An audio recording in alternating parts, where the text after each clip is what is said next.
on, guys? Black Scout Survival Late Night Live. I got one of my good friends here tonight. This is Robert Spangle. He is pretty much a modern day Renaissance man. He's a former recon Marine, photographer, journalist, product design entrepreneur. Am I missing anything, Robert? Poet, maybe. Nope. I don't know. Not publicly a poet. So yeah, Robert and I've been friends for a few years, and we typically do this thing on Instagram, and we may do it on Instagram too.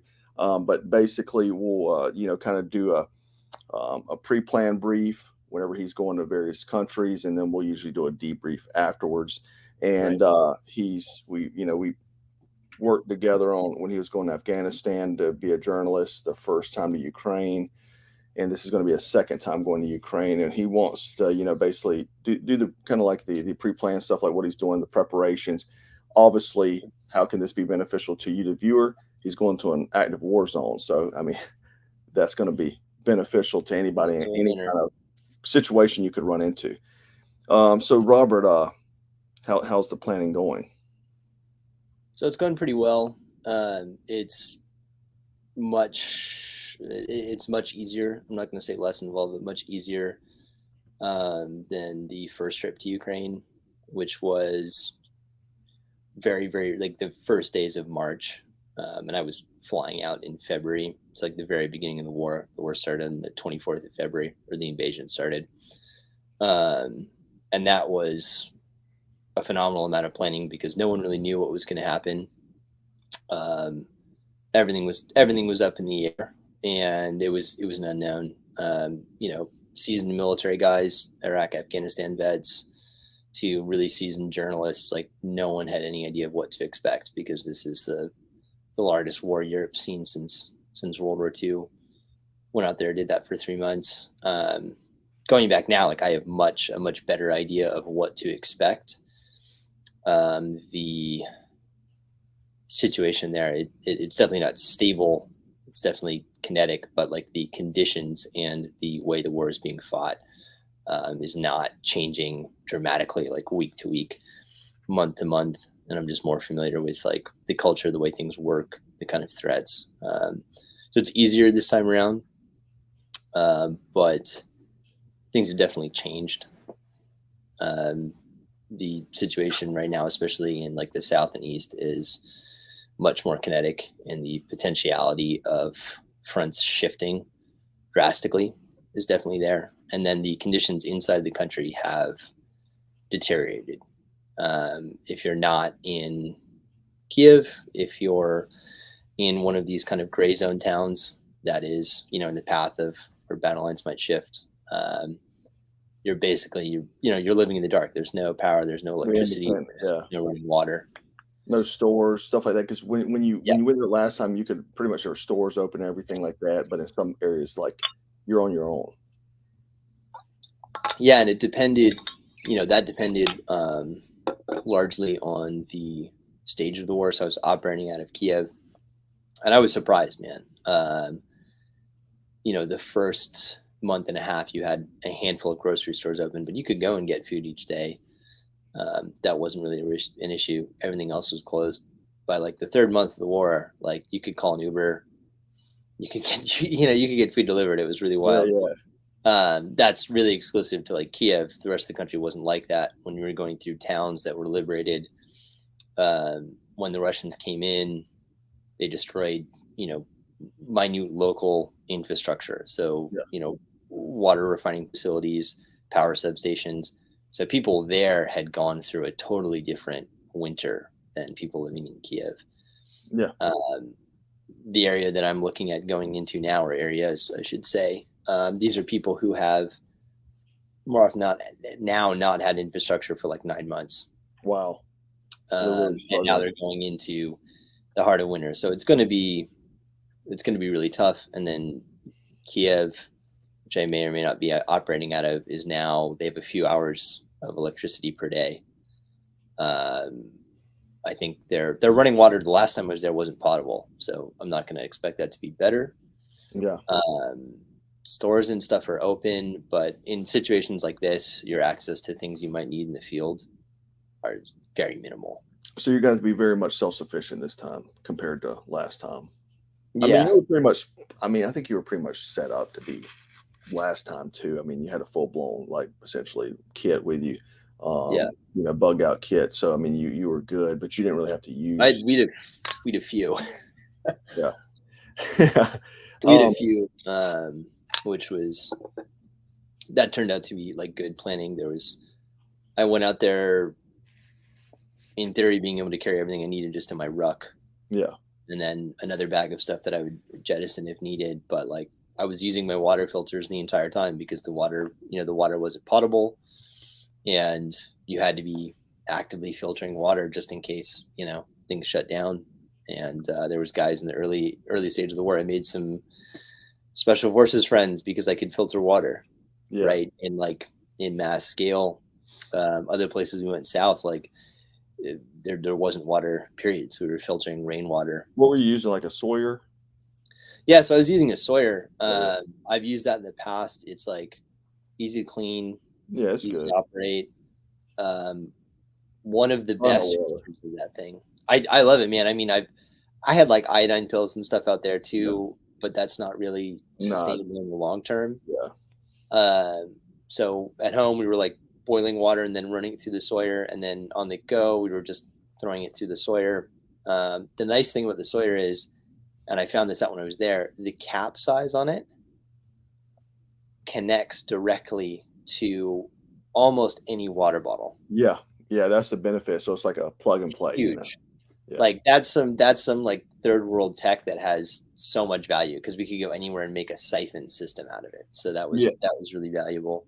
A lot of ultralight hikers, they have the rigs on their ultralight packs, and they'll carry like the smart water, the disposable bottles with the filter on it, so they can just drink as they go.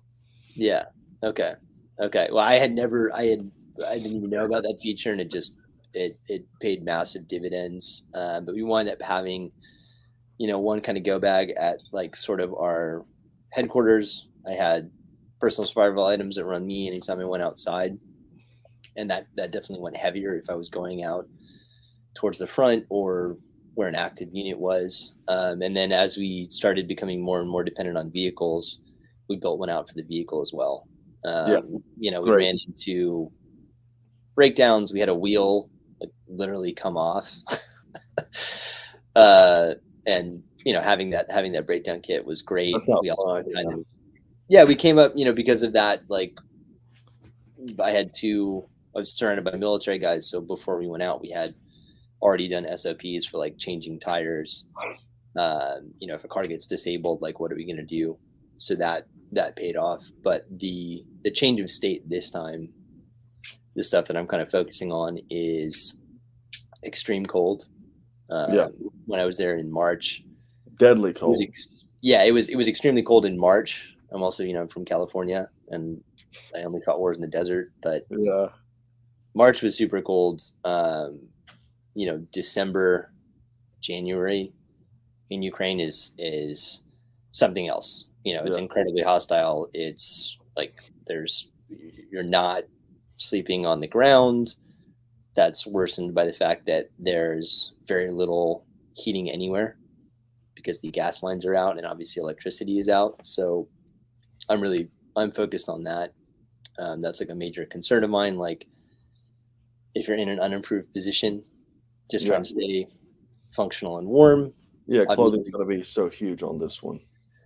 Yeah, definitely. And also just, I know something I learned from the first one is like having a lot of options and a lot of flexibility. So something I carried the first time that I'm definitely going to carry the second time. It's just like, this is my version of like poncho and poncho liner. So this is my camera bag. And then on the bottom, I've got a rolled up, it's an Afghan scarf, but it's made out of baby camel hair. It's kind of like the cowboy rolls, the bed rolls that they carry. They roll up like that. And by the way, guys, that's the bag he designed. It's called the Indy, correct? Yeah, and I use that that's my camera bag when I'm out on assignments like this. I've got a backup camera in there, and then also kind of my bug out equipment. Yeah.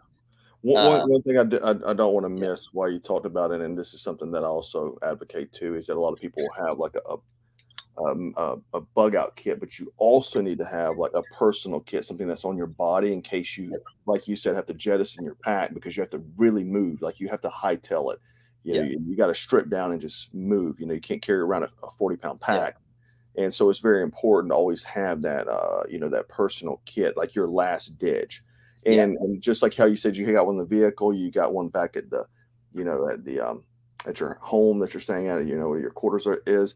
It's kind of like having caches around too. So you have like yeah, other spots to resupply and things like that. yeah, absolutely. And like my sort of mindset when I go out on these things is like I want to have everything I need to survive long enough to hopefully get out of the area or get out of the situation, Yeah. with considerations towards the environment I'm in. Have everything I need like on my body, when I'm actually going out with units like on the front or close to the front lines, or whatever the case is. Like I'm not carrying a backpack with me. I'm not carrying a day bag. Most of those positions, you also can't have a vehicle with you because they've blown up the bridges intentionally. Yeah. So Yeah. you really I have that like tiny bag with me. If it's really kinetic, I'll leave that behind sometimes because I just don't want the extra weight. So you really have what's on you and you have to think about that. Um, Another thing is like really balancing what you're carrying and speed. Yeah. This is an artillery war. This is a war of like rockets and enemy aircraft. We haven't really had to deal with anything like this before, but man, like milliseconds, Yeah. Yeah. Yeah. milliseconds and seconds can really, really count because Yeah. like when Yeah. you need to get down or get under cover, it has to happen really, really quickly. And the being bulky or unbalanced or moving slow, uh, is really, really, Yeah. that would literally cost you your life. Um, Yeah. Seconds. Yeah. yeah, there was one scenario the last time I went out where like I had done my kind of pace of life study of the area I was in, and I knew every afternoon artillery came in, and it was getting towards that hour, and I was getting a bit nervous. And sure enough, grad rockets came in. I'd done my fives and 25s going into the area that I was with this unit, and I'd spotted, I had my immediate out and short out, and these rockets came in when we were in an alleyway, and like I had to get into a hole that was like this big, you Yeah. know, and that was enough with like, obviously I fit. But if I'd had a backpack, Oh, you would have made it. Yeah. You would have made it. yeah, yeah, there's then, you're also, if you get hurt, that is going to make the lives of people around you, um, problematic, right? Yeah. So like Yeah. being a casualty is one thing, being a liability is something else. Yeah. So I'm still going out with that mindset. It's a little bit more challenging because it's incredibly cold. Yeah. So like You're you gonna want have to layer, Yeah, you're you gonna want to have. have like a bedroll like this so you can have a kind of temporary shelter if you need to. What are you Uh, looking at for your I guess, clothing is, your first line of shelter? Like, I mean, I've always like kind of thought, like I heard somebody say one time, like, what would you rather have, a nice Arc'teryx Gore-Tex or a good survival knife? I would probably take the Arc'teryx Gore-Tex. You know what I mean? Like, you know yeah, I what I mean mean? you'll definitely die quicker without one versus the other, right? Yeah, yeah, Yeah, I wasn't really the last time I went out. I wasn't really happy with like the base layers I had. I was wearing Gore-Tex shells the entire time. That stuff performed really well. Um, Not crazy on the abrasion resistance. I had to like patch mine up a bunch, but yeah. that worked really well. I had Prima Loft like sweaters underneath my Gore-Tex. Love that stuff. Yes, yeah, I, it's I, I great. swear by it, and like that's my go-to kind of in between layer from now on. But my like next to skin layers really wasn't happy with that. I had some like um, heat tech stuff from Japan, very synthetic, which it wasn't my first choice in an environment where you might catch on fire. Yeah, yeah, yeah. Uh, it retained smells. I didn't really like it. I've switched this up this time. I haven't tried any of these things, but I've got some next to skin layers coming from First Spear. Yeah. They make stuff in the U.S. and it's all wool. In the Yeah, end, that's this, the way to go. Like merino wool is what I use, man. Like yeah, it doesn't smell. Like I mean, I wore like out in Montana like merino wool for like a week straight without yeah, like washing. It smells fine, you know. yeah, and it, it keeps you warm. I basically last time my base layers became not even merino, but I had a cashmere turtleneck because it's just what I Oh, had. It was like yeah, yeah, yeah, yeah. as like a backup. I brought Cashmere is great. I mean, it works well. Yeah, Yeah, I mean, I'd kind of trashed it by the end, but it worked well. It didn't get it's smelly. expensive. You trash an expensive sweater. Yeah, I mean, but the this heat tech stuff, it Yeah. didn't work. It was like itchy, and I was like, man, I Yeah, don't want to you know, go. that sort of synthetic stuff, like, I mean, on paper, it seems like it should work, you know, man, I was going to Montana pretty regularly, but the first time I'd win, I'd had some stuff like that, you know, and Yeah, the cold gear, and dude, I about froze, you know, yeah, and then I learned about merino wool and I never went back. yeah. And the synthetic stuff, a lot of that is, when you're making a gear selection, one of the things to remember is like the language that people are using in describing capabilities of this stuff Yeah, is for people, who are watching like their kid's soccer game in the cold. bingo.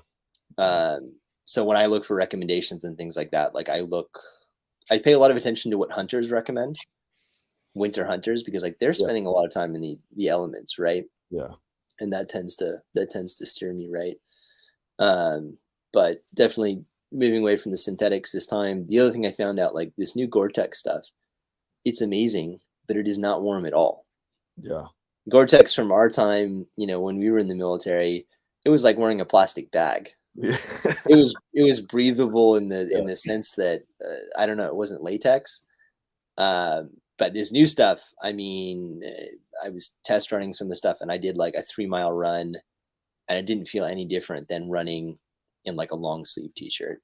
Yeah, yeah, so So much more thinner, lightweight. You know, yeah, I have 2, Arc'teryx ones, and one of them's a thicker one, and I have a very, like, ultralight one, and man, it's phenomenal. Like you're talking about the stuff we used to use in the Marines, you know, that stuff was so thick, it was like wearing like yeah, a trash bag, yeah, like a chemical suit or something, man. I mean, it's yeah. It terrible. really was. It really was. It was like mob gear. So Yeah, something I'm conscious of now is like, okay, yeah, you're wearing 3 layers, but like that outer layer really isn't retaining any heat.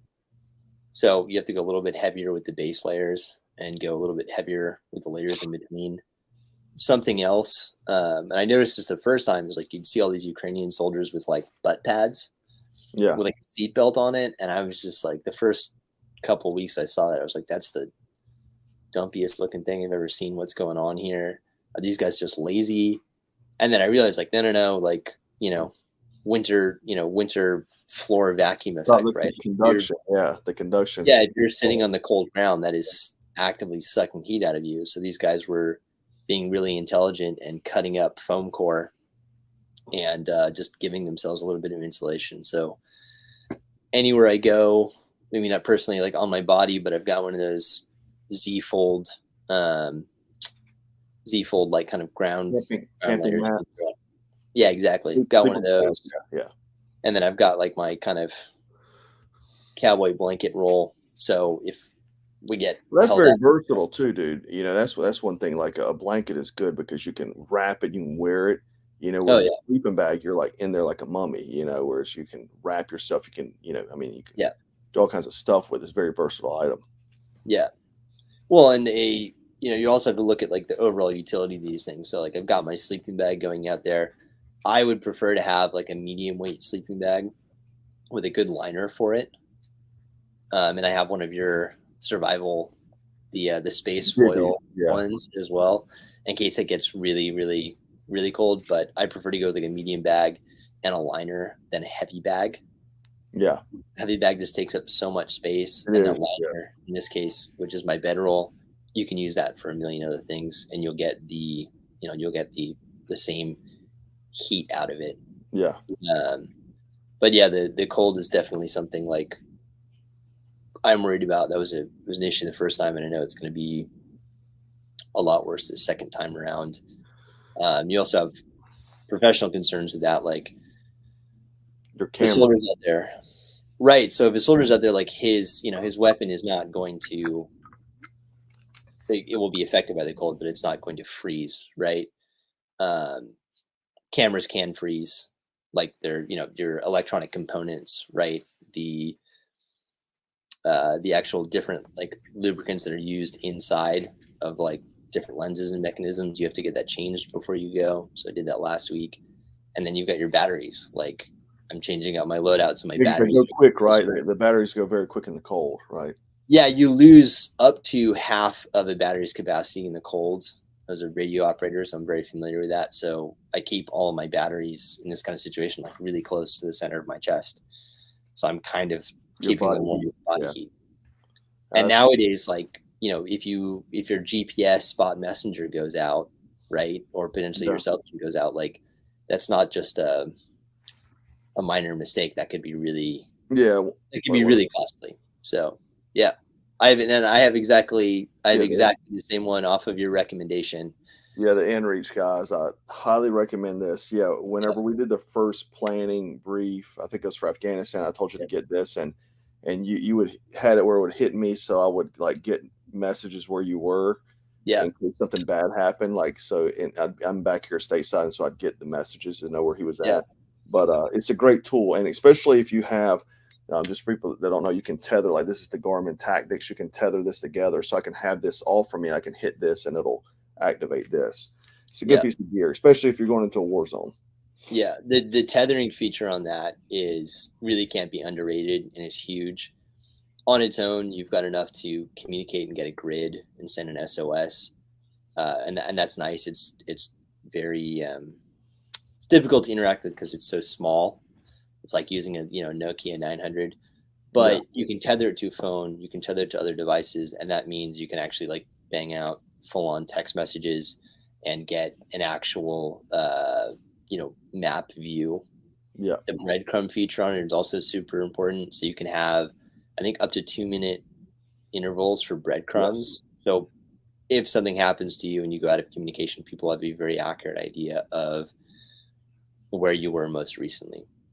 Which is real quick, because I don't think I mentioned it. Can you say who you're working for on this project? I can't yet. You can, okay. But if you've read some of my previous work, then you have an idea. Yeah, you can go look at his previous work from Afghanistan and the first time he was in Ukraine, and on Instagram he has a lot of the photos from there, and he was putting like real time stuff. Like I mean, I seen you like running through an alley, like doing some parkour, trying to. I guess I mean it was like a hot area, and you were trying to get out of there. Oh yeah, that was. I mean, I had a situation like that in Ukraine, and then I had another situation like that in Kabul in early 2021. Bad things happen in alleys. I don't know. I don't know what it is. But that's one of those things where you just, in both of those situations, knowledge of the area and acting on gut instinct. And you have to move. You have to move. You have to be able to move, and that kind of goes on along with the fitness thing. You're an active guy. You're always working out, but I do see like whenever you're training to go on these trips, you're definitely upping it a notch. You're training with gear on, which it's recommended if you're going to be wearing gear. Like you need to train with this stuff. So kind of go over your training protocol for the what kind of led up to you, because you've done a pretty, I'd say, a functional fitness. You're doing endurance. You're doing a lot of different things. Yeah. So it really depends on where I'm going and what I'm doing and what I think the demands of that are.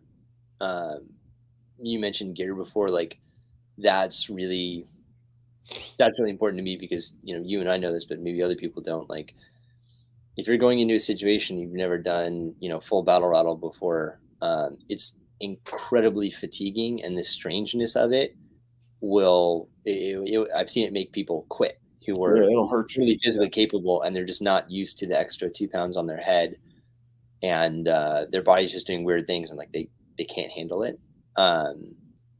So like whether you're training for your own scenario of something that might happen in the area you live and you have to bug out, or you're planning on going somewhere that's a bit dangerous, like throw on your kit, whatever that is, whatever you're actually going to carry, and like run with it.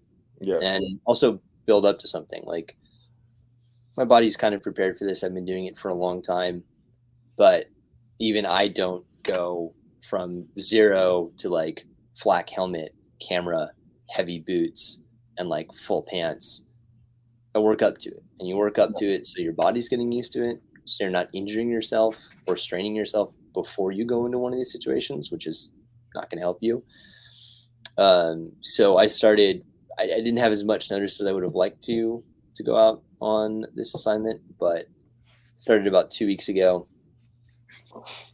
I wish I had a month, but I'm a little bit more familiar with what's going on, and I was keeping a good physical routine before this, but I went from running with boots 1 week, or actually no, sorry, correction, running with PPE, just a vest, running with PPE and boots.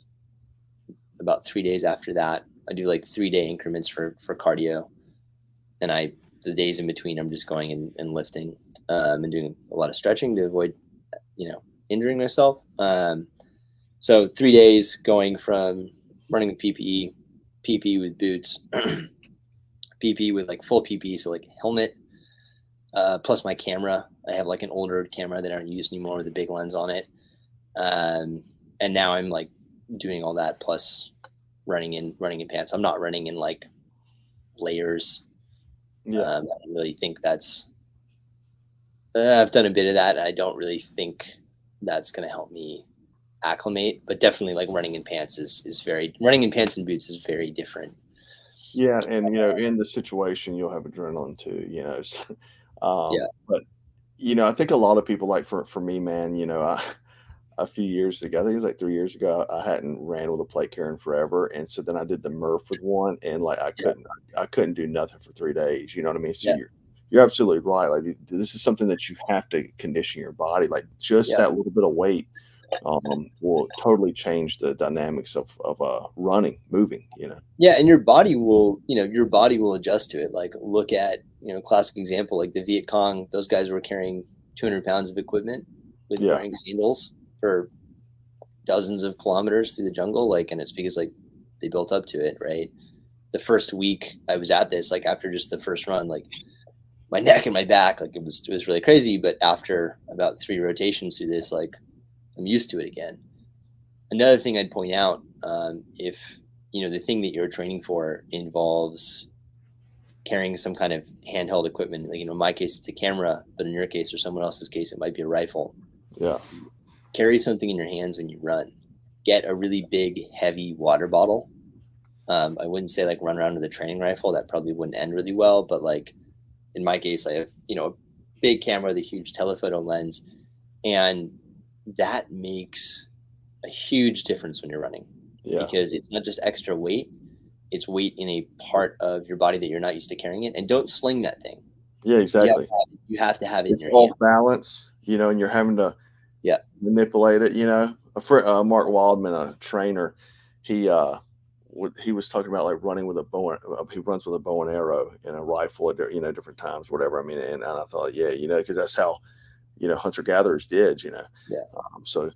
Real quick, someone said he's going to go fight and die in a war he doesn't even understand. He's not fighting. He's a journalist. He's not going for fighting. Yeah, I'm definitely not fighting. A lot of people, I don't know how to feel. I don't know how I should feel about that. Most people think that's what I'm going to go do.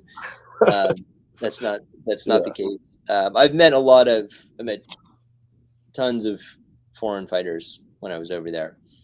So there's a lot of people that are going to go do that, but that's not my thing. Yeah. Just I wanted to clear that because I think these people are just getting on here and they didn't hear the beginning of the conversation. Yeah. He's a journalist. He's going there to document. So yeah, the physical training, obviously you're you live that lifestyle. I always see you training. So, and that's important for everybody, man. Like, that should be part of your life. Everyone should be doing, anyone who's kind of like survival minded, or I think just like realistic at this point, like you should be running with your bug out kit. You should be running with your PPE, find something to substitute for a rifle and run with that. I don't know about running with a bow and arrow. I feel like if you start running with a bow and arrow, everyone around you starts running a lot faster. Then you just feel slow. Yeah, exactly. But something like I also, when I do any kind of run, and this is because I'm normally like running to the gym to get like my cardio in, I'm always running with a heavy water bottle and it's always full. Yeah. That gets me like a little bit used to A it. couple But pounds. Yeah. yeah, that weird having weight in one hand, having to hold it versus slinging it. Um, it really is challenging, but if you do it for a few weeks, like you'll get totally used to it. Yeah. And likewise, like you'll see guys who are, not used to it at the range or real world scenario, watching a whole country of everyday untrained citizens go to war. Like you see them not handle it, you Yeah. know? So like that makes a big difference. And I think there's probably a couple different objects that like everyday people could integrate that are not going to like cause alarm, like a big, big 2 liter of water, or I don't know, like a small dumbbell or something like that. Yeah. Really makes a difference. And then also getting, one of the positives of this is like I tweak gear, between every assignment that I go out on, and this is a really great way to test that gear. I think everyone, I'm like a huge proponent of shaking out your gear. So like you want to try a new plate carrier, you want to try like what are they called, tubes or whatever it is, like cool, like put it on, try it out, right? And then like go for a run in it, or go to the range and go do some serious movements, and like, is it pinching you? Is it moving around? Is it getting, shook up? Is it making a lot of noise? Are you getting Yeah, you don't want a pack strap to things? break, Yeah. like, like, especially like people even going hiking, they get a brand new pack, they take it out, the pack strap breaks, and you're 20 miles into, Yeah. A through hike or something, Yeah. Well, and much better to find much better to find that out on like in a controlled environment, right? Than like when you're downrange. One of the, bigger obstacles we ran into the first time I went to Ukraine was that like small little things you couldn't find them, right? Like I remember one guy had he one of those like assault packs on the back of his plate carrier, right? And like the zipper broke. Like, okay, not the end of the world, but like that whole thing was defunct. Yeah. I didn't want to sew, so we like took the thing apart and like actually fixed the zipper mechanically, but there wasn't any alternative to that, right? Like everyone has, zip ties and maybe a bit of like duct tape or whatever the case is, but that's basically your only resource for fixing things. So shake out Yeah, your gear. having gear repair stuff is pretty critical. Like, Oh yeah, the zip ties, duct tape, sewing kit. I always carry one of the handy stitches. You know what I'm talking about? The kind of wood handle. It's like, you can like yep, really like yep. fix a It's pack for strap or weathering. something. Yeah, Yeah. The safety stitch, maybe. I think it's something to that effect. yeah. But yeah, those type of things. Yeah, Really you gear can use repair. this for tending like tents and all kinds of camping Yeah, equipment. yeah. Yeah. But a lot of people don't think about that kind of stuff. But that is when you're out doing things and things break. You know what I mean? Regardless of how good it is. Yeah, and having, I also have a background as a tailor. I lived in England and did that for a while, and like that's come in handy a lot of times. Like fixing gear on this last trip, you know, a lot of guys who only expected the war to end, last a month, and Yeah. stuff falling apart, and it was like really easy for me to hand stow and fix that. Anytime I go out, I go with gear aid patches. They're generically work on like basically like any outer shell you'd wear. I patched up like tons of dudes blown out clothes with that, and like it's, is it a life and death thing? No, but like if your Patagonia jacket just like ripped open, you're gonna live with that for 3 months. That's kind of not cool. I fixed up my Gore-Tex layers with that, and then I had a small sewing kit. It just allows you to like tweak things, adjust straps, whatever. All you really need is like The wet and cold out, making you more comfortable. Yeah. Like you should be attenuating as you're going through these environments, figuring out like what works and what, and what does not work. And all you really need for a kit like that is like dental floss, a large gauge, some large gauge sewing needles, and a thimble. And it's good to have like some extra cords, some extra 1-inch nylon webbing, some extra buttons, some extra 550 cord, little gear aid tabs. Like doesn't take up much more than like a little pouch like that sized, and can really like really make a difference. Yeah. And that's like that's, I have that when I go out on assignments in environments like this, and I also have that like if I'm going out and covering a fashion week, like it's just a good thing to have around. Something else I picked up, and you might have some ideas on this, but now that like the Ukraine is essentially in a blackout most hours of the day, and that's everywhere. That's even the capital. Lighting, right? Like just round the clock lighting. You can't really carry enough batteries, and sometimes like you might think, okay, well, the lights are off, so it's fine. Like, so you go to sleep. Well, like, no, you might need to be doing planning. You might need to be improving your position. There's a lot of really harrowing and horrific imagery of surgeons having to work on the front line. Like everyone is holding flashlights. Yeah. Right. So you might need to be administering aid to someone, right? And like, how are you going to do that with your cell phone light? Yeah. So I stocked up on a bunch of beeswax candles. Yeah. For like a very sensual frontline experience. I don't know. I don't have any experience with this brand. Beeswax melts a little bit more slowly. So each one of these candles is apparently 12 hours, which is good. So if each one of these gets you through, a night, that's awesome. Easy thing to throw in the pack. It's not as complicated to fly with as like portable stoves and stuff like that. I'm not carrying a ton of these. I'm carrying like a week's worth, so just 6. Yeah, they'll last a long time. I have some that I keep. They're in like a can. It's like I think a 4-ounce can, and then I tape it, and I throw a match pack in it and tape seal the outside, and that's what I carry with their beeswax too, because of the burn time. But I mean, I think they'll last 2 days or something. Obviously they'll last a very long time because I'm not burning them, continuous. But and this is something like this is talking to friends in Ukraine. One of the things they told me was like, we can't find candles anywhere. Yeah. Right. And they were gone 5 months ago. Yeah, Ukraine is now at this period. They've been worn down to this 9 months of continuous war. So if they were smart, they would have been stockpiling these things. I've heard a lot of people are going and buying the stock of religious candles is totally done. In the Ukrainian Orthodox Church, they have like small beeswax candles that are quite narrow, and you get them for like a small donation, and I guess the church is getting tons of donations for them.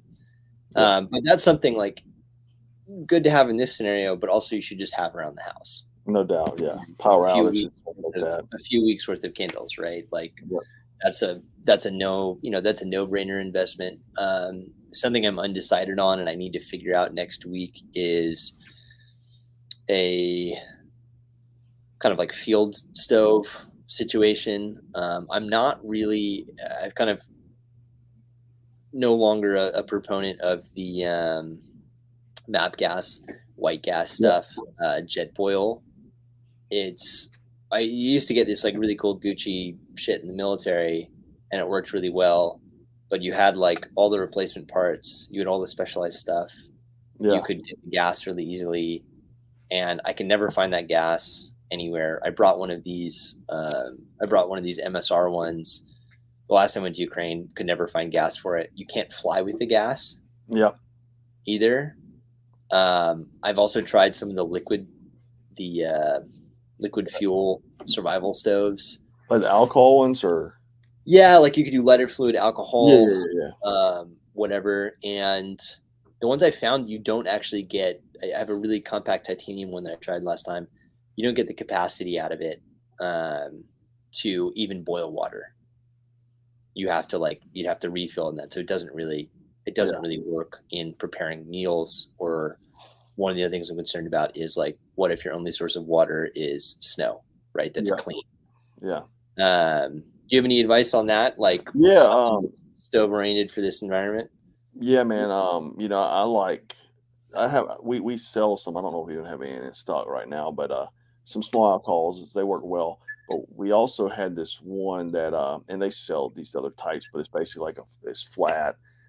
You connect 4 pieces and you put, sticks, small, Right. Right. It's like alternative fuel. yeah. And it works great, man. I mean, the way it's designed is, it'll get water boiling pretty quick. Um, yeah, I have to see, man. I might even send you mine, let you use it. I've got one of our Black Scout ones. I know I have one of them. So if you can't find something like that, I'll send you one of mine, my Yeah, personal. well, I'd appreciate that. If you vouch for that, then Yeah, that's it's what I actually like to I'd use, write it. especially camping and stuff, because I don't really even like to carry alcohol that often. I know a Yeah. lot of people do just because, I mean, it does create a lot of, smut. That's why a lot of people don't really like them because Yeah. you're burning the sticks and stuff. But it's what I like is fuels everywhere. You know what I mean? You Yeah. can, Yeah, absolutely. And it's also, if you have more options in that environment, that really works well. Like, exactly, yeah, no one's really going to use these sticks for anything, right? Or like newspaper or what have you. Like that stuff's yeah, around. yeah, But like fuel, incredibly valuable, right? Fuel's been rationed in Ukraine since the very beginning of the war. It was really hard to get fuel when I was there. That was something we had to, you have a certain ration as a civilian, and they'll only sell you so much.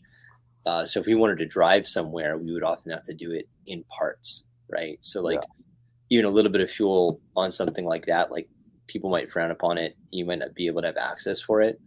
Um, so yeah, that's something else to consider. And also, you might not be able to find very much of that in country, right? yeah, Like yeah, yeah, uh, the first month and a half I was there, alcohol was banned.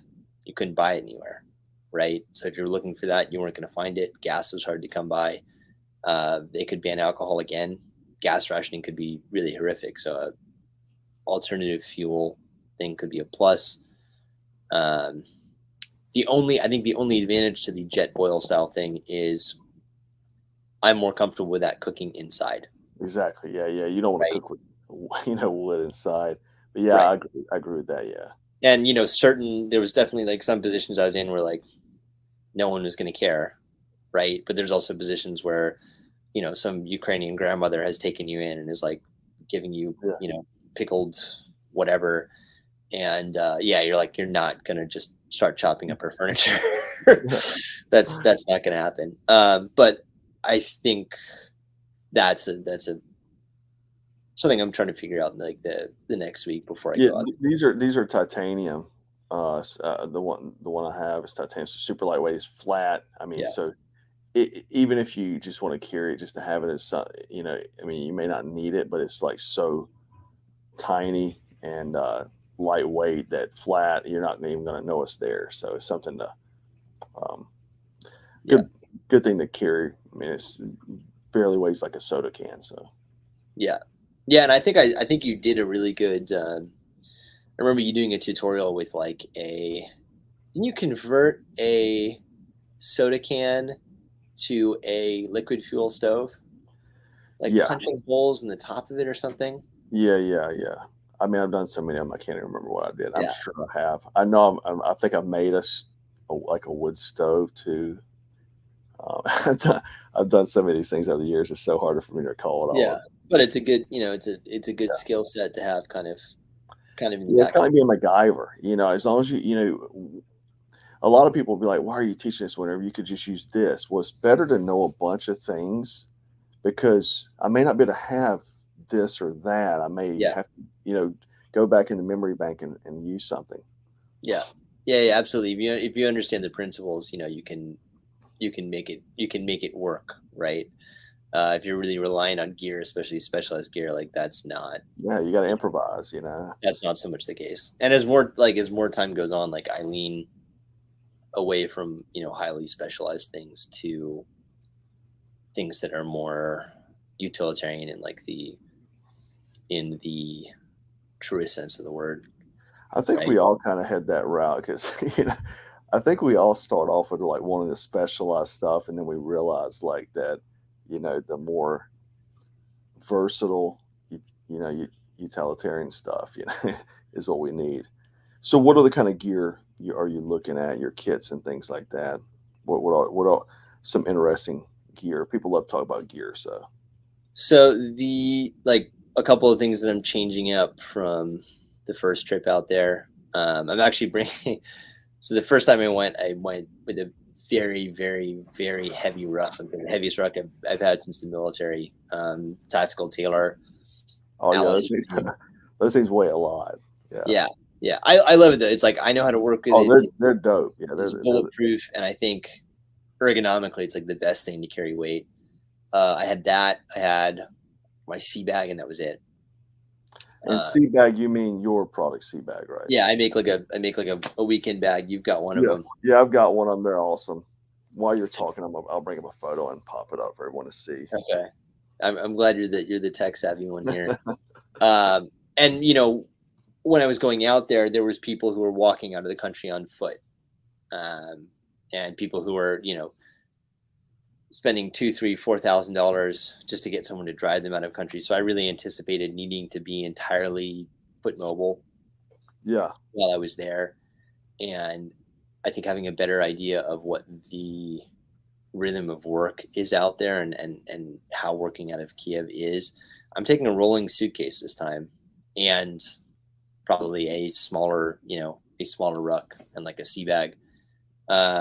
The reason for that being, like, I know my bug out kit can go either in my sea bag or in my backpack or my ruck. The stuff I really need to either do the job or get out of the country.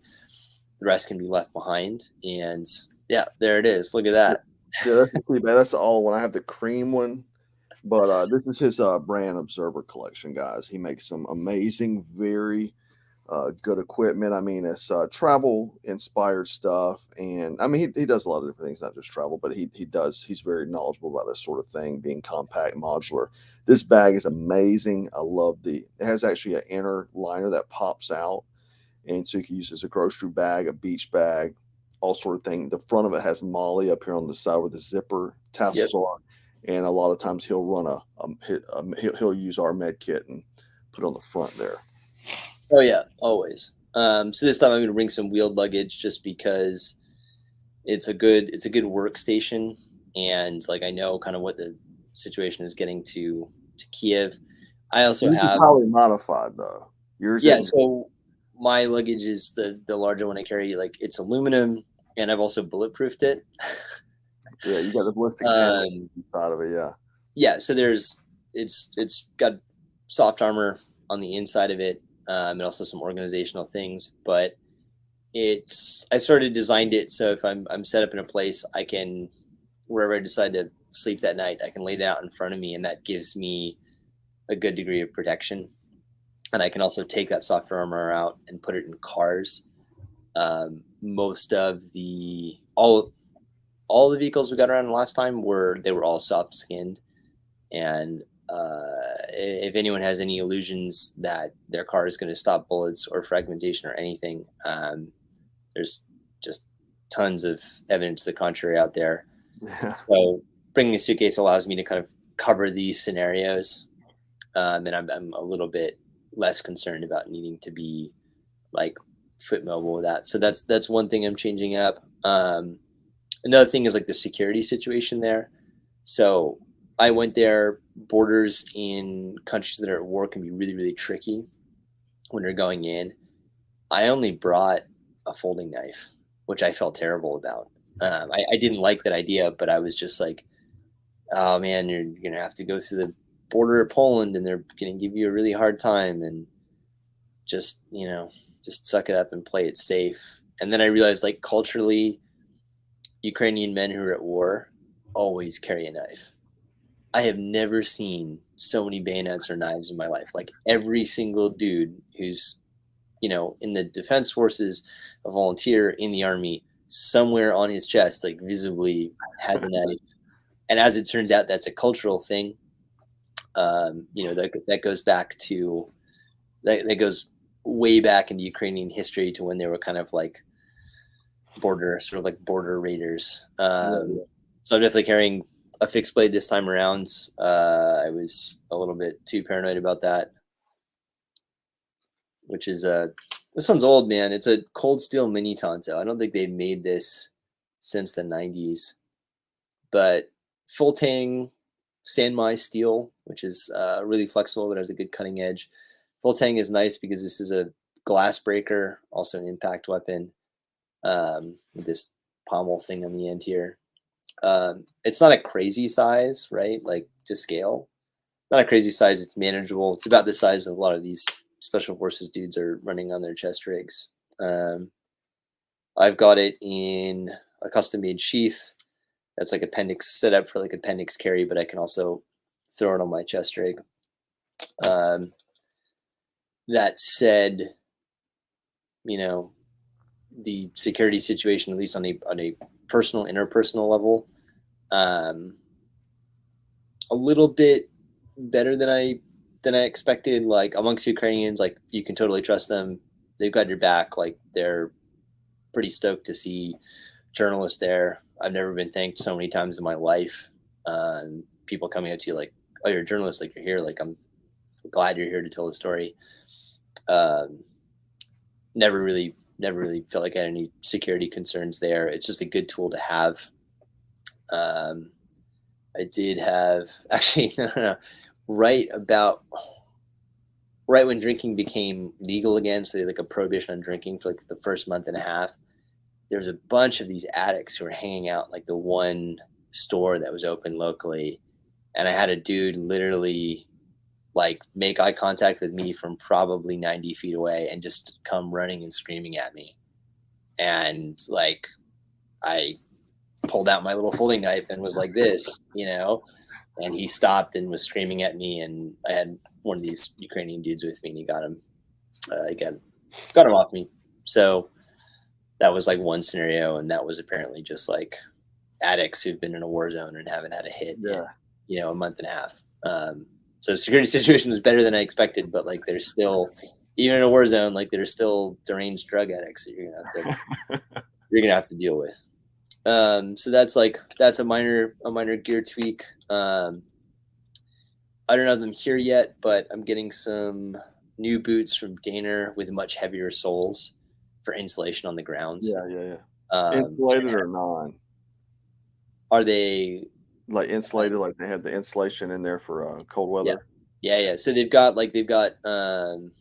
200 gram thin slit. They're Gore-Tex, also like just for rain, et cetera, but mostly they have like a really aggressive heavy heel, just to keep you as insulated from the ground as possible. That's another like small tweak. I wish I had them here to show you. The Daner hikers I had, I'll show you. I think those will still work fine, but I used to love jumping with the Danners on. I'd use them when we do static line jumps. Yeah. No, I have I've got my rats too, and I still like those. I mean, this is what I'm on most of the time. It's like a classic styled hiker. To me, it's good that like they don't look military. I don't want to look too military when I'm out there. You want to look professional, but not overtly military. So who makes that boot there? Danner. That was the only boot I had on my last trip. Oh, okay. Like literally the only boot. So I got some new boots I'm gonna try out. We'll see how that works. I'm also bringing some Gore-Tex line like trail running sneakers. Yeah. There's some scenarios that I saw last time where you just wanted to be as light on your feet as possible, especially like going in and out of a vehicle, like your ability to sprint. Yeah. In the training I've done the last few weeks, like I'm not doing 5 miles or 10 miles. If you have to run that far, like you probably pissed the wrong person off. And manners don't feel good, right? Yeah, it's a lot of weight to run. But there's definitely scenarios where short-term burst speed's super important. So I'm bringing along some sneakers that can kind of double as like light hiking boots and are a bit insulated, waterproof. Those are also from Daner. Also, I noticed last time I was there, I was there for 3 months and there was periods where I had a few days off and I could get back to training. Yeah. If you have, shoes with you, you don't really need anything else special to run in. But I was running for every time I had the opportunity to train in those 3 months, like I was doing it full boots and utes, which good for training for something. When you need a little bit of a break and you're just trying to maintain Yeah. Maybe not the most fun. But another Yeah, 'cause you aspect don't of want that your is, fitness to degrade, like, you get your fitness up, and then it starts degrading the longer and longer you're there in country and you're not doing yeah, anything, you know? yeah, yeah. But also just good to have this scenario didn't happen when I was out there, but I did think about it. I went out with only one pair of shoes, and especially in the winter, like if your shoes get wet, this, like if your boots get wet, like Oh, that's you're the end of a miserable. good day. Yeah, yeah, And if you're, hiking for yourself or doing some backcountry stuff, that's one thing. But if you're in a scenario like this, like you don't have the option to not hike or not run for your life, or not go and do the embed. So being able to fast swap shoes out seems like a good advantage this time around. Other than What that, what was gear. one of the biggest, like, item well, go ahead and finish that, I'll remember this Oh one. yeah, other than that, from gear, like this stuff I had the first time out there. Couple things are worth mentioning from you. The IFAC that you make, awesome. We had that set up in the truck. I had that on my That's right. body sometimes. Great thing to have. Um, I added some like tourniquet holsters just to have like more tourniquets on me. Yeah, That's proved to be like a really relevant thing out there. The green space blanket that you make, yeah. awesome piece of gear, and like can't be understated in this situation. Like Yeah, 'cause you're meant if to hide. you yeah, if you're like hypothermia, being cold out there can totally kill you. If you have someone who's injured, even lightly injured, blood loss, the chances of hypothermia are Yeah, exponentially higher, and then their mortality rate is also exponentially higher. So having something like that that's like tiny and pocket sized, hugely advantageous. Um, that was helpful last time, and I'm sure it'll be helpful again this time. But also having it in the green color, yeah, where it's not, we're now in an environment where you can assume that some drone up there is watching you at all times. Like you do yeah, not want to be the reflective guy. yeah, Um, so doubling down on all that, but I think what I packed the first trip was pretty solid. Also an e-tool. yeah. Used that a little bit on the first trip. Definitely gonna pack it for the second trip. This is something that maybe most people don't think about, but especially in the winter, especially in something where you might need to harden a position, Yeah, right? The ability to dig in is super valuable, right? In this case, like this is an artillery war, right? This is a war where it's unlikely anything in the air is your friend, and your ability to like dig yourself into the dirt is that really could make the difference, right? So anywhere I went with an e-tool. and it Um, makes a great field toilet too. oh yeah, oh yeah. Well, and part of preparing a position is like, okay, yeah, you're going to dig the trench for sure, Yeah, yeah, yeah, but also like preparing camouflage, preparing overhead cover, right? Cutting down some tree limbs to make yourself yeah. some bedding to get yourself off the ground, right? Like all of that can be done with an e-tool, or those little. I don't have one anymore, but I think Cold Steel makes these like But is it the Spetsnaz Spetsnaz? shovels. Oh, yeah, those things are amazing. Yeah, Yeah, those things are great, yeah, man. yeah, Those things are great. They're not quite as compact, but yeah, yeah. I'm sure someone makes one with like a handle that detaches. But it's a really great cutting tool.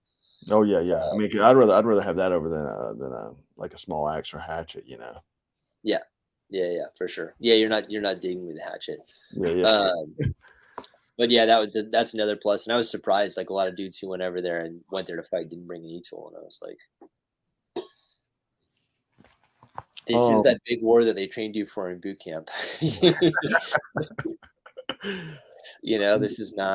This is not Iraq. This is not Afghanistan. That's right. The, Yeah. what would you say the big like, when you were there, like, was there always, like, something that stuck in your mind, "Man, I wish I had this," whether it be some kind of survival item, hygiene, comfort item? Was there something that you were, like, in your mind always like, "Man, I wish I'd have brought this?" Oh man. Um, Let me think about that. Between what I brought out there and what I managed to source when I was there. Um,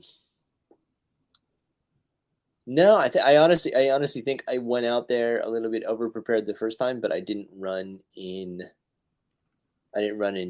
deficit on anything.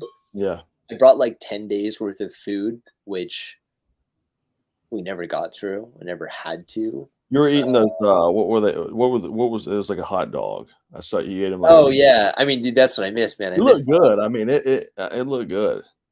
Yeah, It dude. wasn't it So wasn't like a traditional hot dog. It was like in like a they put baguette. the hot dog inside of a baguette that's like Yeah, yeah, bored out, so it's one hand operation. yeah. Interestingly enough, I found out today the guy who started Wagner Group made all of his money with a hot dog company. Oh wow. Someone needs to come up with a conspiracy theory about this because those Yeah, hot dogs are addictive. yeah, Like yeah. I've never had a problem with addiction in my life, but going cold turkey on Ukrainian hot dogs, I was jonesing for them for like a month. Um, but as far as like things I wish I'd brought on the first trip that I didn't, I think it was pretty well. I think I was pretty well prepared. I wish I'd had more paper maps. Those are still hard to get of like that specific country. Oh, actually, yeah, big thing that I forgot, a radio. Radios. I went out there and I have Bofings and stuff, and Mhm. I thought, oh, should I bring a radio? I've got headsets and everything, and I was like, well, like, no, who am I going to talk to, right? Um, I thought maybe a survival radio that just does like open Yeah. frequencies. And I was like, well, no one speaks English, so what's the point? That was a miscalculation on my part. There was plenty of times when we're on the front and you're 20 miles away from the nearest cell phone signal, and you have to tell your driver that it's time to get the fuck out of there, or you're embedded with these guys and you get separated, or you're just with one dude and he doesn't know what's going on, and things start going boom, and you don't have Oh communications. yeah. It's not normal for Ukrainian line guys to have radios. They're kind of like team leader might have one and their platoon sergeant might have one, but like the line guys don't have them. So this time I'm bringing out a few radios with a few handsets that are Yeah, just simple that's a great point. Bofings. Yeah, that's a great That point. way, And Balefings work great, man. I highly recommend them. yeah, yeah. But They're just to cheap, be able you pass to, them around, you know. yeah, they're easy. They're easy to work with. Like Yeah. you can get, you can get whatever you need for them. There's tons of aftermarket parts for them. So And this I is think I love those. a radio guy telling you this, guys, because this is the thing. A lot of the ham nerds, they will like just, I mean, they'll start melting if you say, recommend a Balefing. Yeah. Firm believer, and Robert was a radio guy, so in the Marines. So I mean, he's Well, and recommending. here's the thing: like, if you want to go down the rabbit hole in comms, there's infinitely better things out there, and you can talk about HF and like long haul comm and stuff like that. I leave it up to individual people to decide whether that's right for them or not. But I would But say as a minimum, for this setting, which would be, anything you can imagine for the regular guy sitting here watching this video, yeah, that's going to be good for them. You know what I mean? yeah, yeah. Well, I mean, just think about like I have these here in case there's a fire, right? Yeah. I went through a fire in Malibu in 2018, and the world fell apart without cell phones, right? And Yeah, I mean, I radio. remember that. I remember it was like during the Marine Corps birthday, and I remember I hit you up because I was like, dude, you've had a bad because you had a wreck, like I think on your motorcycle or something. You had a bad week, and then Yeah, Malibu burned down, and you were yeah, posting all these photos. But I mean, it was like an apocalypse, like a confined apocalypse, right? yeah, yeah. It was like it was the demi apocalypse. But ever since then, I've had a few Bofings and like a car rig, and man, for like $100, you can get Bofings for you and the family. For about $50 more, you can get it set up in your car. Practice with it; it just sits there. And if there's some kind of emergency, you have a like 1 2 kilometer, well, like 1 kilometer, 2 kilometer, Yeah, um, communication network for you and yours. If you have 4 of those radios, like you can get your buddies together and cool. Now you've got an effective fire team, right? Or yep. now like you've got SA on everyone in your Yeah, family. small unit operations, man. Yeah. Balefings, it's good to go. But it really, there's a scenario in Ukraine where like things were really rapidly deteriorating, and we'd kind of fallen into like a group of people who like were not really on their game and really didn't know what was going on, and it was time to get the fuck out of there. And like we had no way to communicate with our driver, right? And it's like, Yeah, that's bad. cool, we've got the car, we've got a really good reason to get out of here, and we don't have the keys to the driver. Yeah, Right. So just to have that radio and be able to put it in someone's hand and be like, just listen, press the button. Really valuable. I should have mentioned that earlier, but yeah, I'm bringing out a couple radios this time, and a little bit of a better antenna setup so I can. Yeah. You can get. I got some antennas pretty cheap too, man, and they extend mine like, man, 5-6 miles. Yeah, pretty good. Yeah, and this is also something. Like optics and weapons are changing all the time. Gears changing all the time, right? Like a radio, like local communication radio, it's not going to change that much the next 5 years, 10 years. It's not like a cell phone, they'll probably become, more affordable, but really they haven't changed that much, especially for like what's available to the civilian market. If you want something, I found this really interesting when I was looking for radios. If you want something that's encrypted, government encrypted, they're for sale on eBay, so I assume it's legal. They are PRNs or something like that. I'll have to look it up, but there are these early Iraq era encrypted like team communication radios. Wow. They come with a headset. They're quite small. They just have like 5 channels on them, but they're encrypted, and they're good for maybe a quarter of a mile. They really don't have a lot of range. That's still pretty good. That's what most people need, right? Yeah. If and they're encrypted, which I don't know how that works. I was told that civilians are not allowed to have that, but maybe they've aged out or whatever. Something like that. Yeah.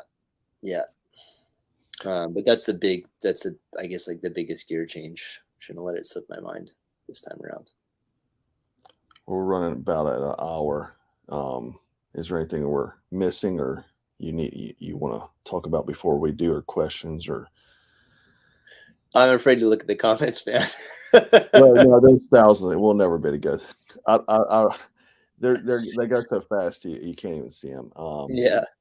I do want to mention he's on Instagram under his handles 1,000 Yard Style, and give him a follow. He's got his own brand Observer collection. Like I said, I'm a big fan of his stuff. I've owned a good bit of his gear. I think I got the Seaback, whiskey wallet, the Papa wallet, the cologne, the team hats. I think that's all I got. Maybe I got more. I'm not sure, but I love all his gear. Good quality stuff. Love it, man. Yeah, I love it, man. The bag, I love the Seaback. Like that thing goes everywhere with me, like everywhere. Oh, me too, man. I mean, I got a wall of them behind me. That's like my home when I travel. But I'm gonna do the best I can to sort of do day by day reporting while I'm out in Ukraine. Connectivity is really bad, so I don't really know what that's gonna look like until I get there. But if it could be like a photo dump. I think that's how it was last time. I don't know if you always had that, but I know you dump a bunch of photos and stuff like that. So you definitely fall. Yeah. You can see, coverage. Like, he's going to be there. I try to keep it timely, but there's connectivity issues, and there's also, in a lot of cases, it's just not a safe security call for yourself and the people that you're working with to be posting things in real time or close to real time. Yeah. There's a lot of units that I was with that like I wouldn't put out a story or even send it over to editors until they had already moved. Yeah. Until they'd already taken back several other towns and were no longer, in positions there. They talked about it a lot in previous wars, but like this is the war where posting that stuff. It's you and your mates killed. Yep, they use that stuff, man. They use the watching, and that goes for everybody at home too. Like when you're on vacation, posting, you're dying to post. You holding the margarita beside the pink flamingo. Wait until you get home. You know what I mean? Yeah. Yeah, timely is not always your friend. That's Yeah, for sure. yeah. They're watching that stuff. You know what I Yeah. mean? Well, in this conflict particularly, like we'll see these tactics will like trickle down to the criminal element. But Yeah, Ukraine is incredibly tech forward, and they have done an excellent job weaponizing everyone who worked in tech to basically have them analyze analyze information that's coming out on the Russians, right? Run um, intercepting cell phone calls and analyzing social media, and they were using. There's a ton of fake social media accounts that were set up while I was out there. That was Ukrainians trying to troll or basically catfish Russian soldiers that were occupying their towns. wow, Like Instagram accounts. I heard people talking about Twitter or Tinder accounts and all that stuff. Like that was a real thing, and that was wow.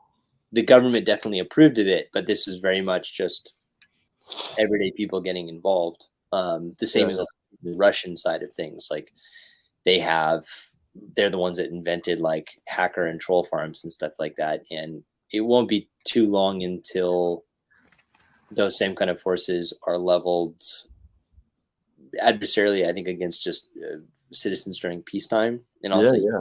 criminal elements. I mean, that's pretty brilliant, though. I will give them that. That's pretty Yeah, brilliant. yeah. No, it's really it's really smart, and then it's also absolutely terrifying, right? Because you're like, we're all gonna have to start living with that in a few years. Yeah, yeah. Yeah.